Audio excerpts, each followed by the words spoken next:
नमस्कार सर्वांना, हाऊसवाईफ मराठी या चॅनलवरती तुमचं स्वागत आहे। तर मी आज बनवणार आहे मस्त अशा तरीवालं रस्सेदार असं पाटवडीचा रस्सा आणि मस्त अशा बेसनाच्या वड्या। तर बेसनाच्या वड्या बनवण्यासाठी मी 2 कांदे, 1 लसूणचा गाठा आणि हिरव्या मिरच्या, कोथिंबीर बारीक चिरून घेतली।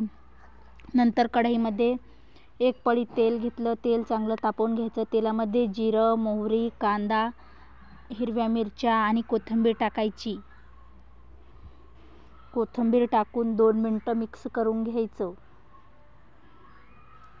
तर कांदा व्यवस्थित 2 मिनिटं असा मिक्स करून घ्यायचा। मस्त तेलामध्ये 2 मिनिटं भाजून घ्यायचा। तर ह्या बेसनाच्या वड्या खूप छान लागतात खायला। नंतर याच्यामध्ये चिमूटभर हळद टाकायची आणि चवीपुरतं मीठ टाकायचं।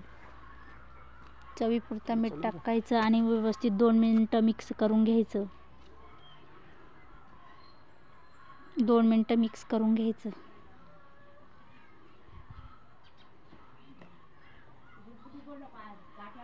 नंतर याच्यामध्ये पाणी टाकायचं। कढईमध्ये पाणी थोडंच टाकायचं।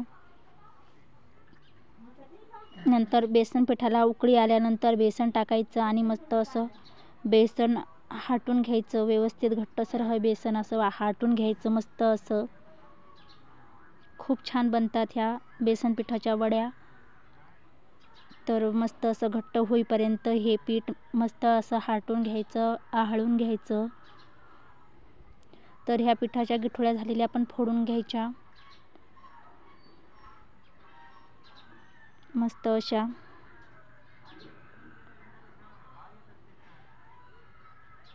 चॅनलला जर सबस्क्राईब केलं नसेल तर लगेच सबस्क्राईब करून घ्या। चॅनलवर नवनवीन रेसिपीज पाहण्यासाठी चॅनलला सबस्क्राईब करून घ्या। जेव्हा मी चॅनलवरती नवीन रेसिपीज टाकेल तेव्हा तुम्हाला बघायला मिळतील। जर रेसिपी आवडली असेल तर लाईक करा आणि तुमच्या मित्रमैत्रिणींना पाठवा आणि ही रेसिपी कशी वाटली ते कमेंट करून सांगा। तर बघा हे पीठ मी असं आळून घेत आहे। तर स्लो गॅसवरती हे मी मिश्रण आळून घेते।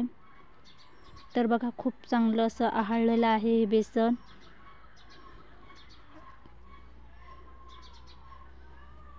तर जेवढं छान शिजतं तेवढं छान चवीला लागतं। नंतर मी थंड होण्यासाठी ठेवलं होतं। तर हे बेसन मस्त असं थंड होऊ द्यायचं। थंड झाल्यानंतर प्लेटला खालून तेल लावलं आणि तेलाचा हात घेऊन हे बेसन थोपटून घ्यायचं प्लेटमध्ये। मस्त असं थोपटून घ्यायचं प्लेटमध्ये आणि थंड झाल्यावर याच्या वड्या पाडून घ्यायच्या। खूप छान बनतात ह्या वड्या आणि खायला तर खूपच छान लागतात। तर याला पाटवडी रस्सा पण म्हणतात।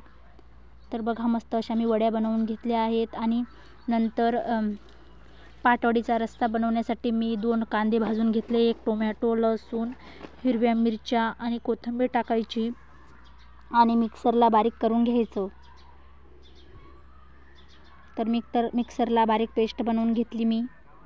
नंतर कढईमध्ये 1 पळी तेल टाकून घेतलं। तेल चांगलं तापवून घ्यायचं। तेल तापल्यानंतर तेलामध्ये जिरं, मोहरी चांगली तडतडून घ्यायची। नंतर पेस्ट बनवलेली कांद्याची तेलामध्ये सोडायची। तेलामध्ये व्यवस्थित भाजून घ्यायची।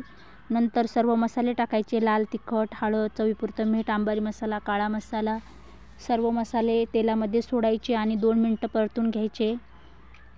तर मस्त असा घमघम शेंट पण आलेला आहे या तरीला। खूप छान लागते ही रस्सेदार बेसनवडी।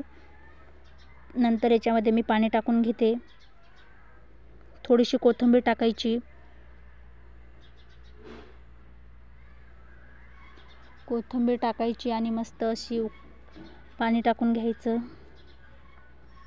मस्त अशी उकळी येऊ द्यायची। खूप छान तरी तयार होते ही।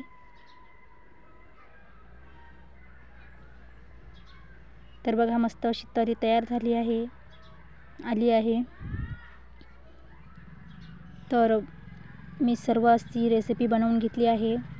तर बघा मस्त अशी रस्सा किती छान झाला आहे।